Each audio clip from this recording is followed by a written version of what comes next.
I'm really interested to hear how your journey at the Mount began. I had to do my internship for chaplaincy, and a friend gave me 6 names of people that she knew had done internships in the past, and I had called all 6 of them, and they all said no.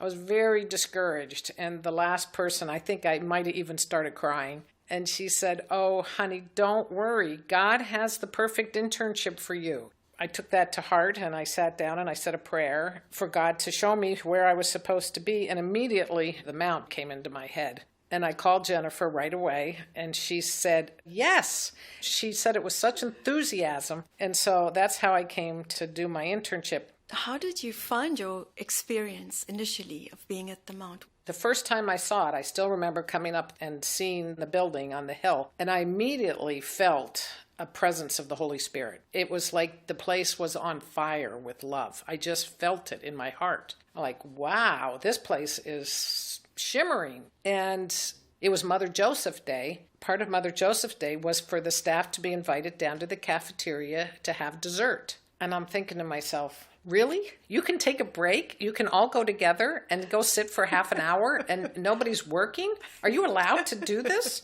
Oh my gosh. What was the biggest adjustment you had to make? That was a huge adjustment because this was such a relaxed atmosphere. There was a trust there that I really value now and try to continue that with my staff. I call it sidewalk ministry, where you're out on the street, you're with people, you get things done by developing relationships. And the Mount still does that. What would be one word that you would use to describe the Mount?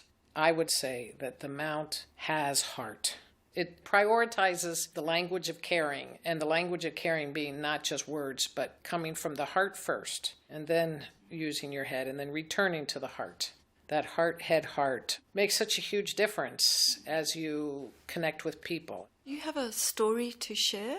There was a man named John who loved to sing, and he had a beautiful voice. He was in his 90s. And he would be in the chapel a lot. So every time I'd walk through the chapel, he'd want me to sit with him and visit with him, and he would sing to me. And they were songs of love, they were like Italian love songs. And he was so full of love, and he would express it with his face. I mean, he would actually start crying, and then I would start crying. And so this is right in the middle of my work, I'm on my way to maybe visit another resident, but I would always take the time. And still, when there's someone in the chapel, I sit down with them and spend a little time. And I'm just always so grateful for those moments. It's all about relationships here. And what better place? I mean, that's all there is. God asked us to love one another. So that's what we're doing. And that's why I love my job so much.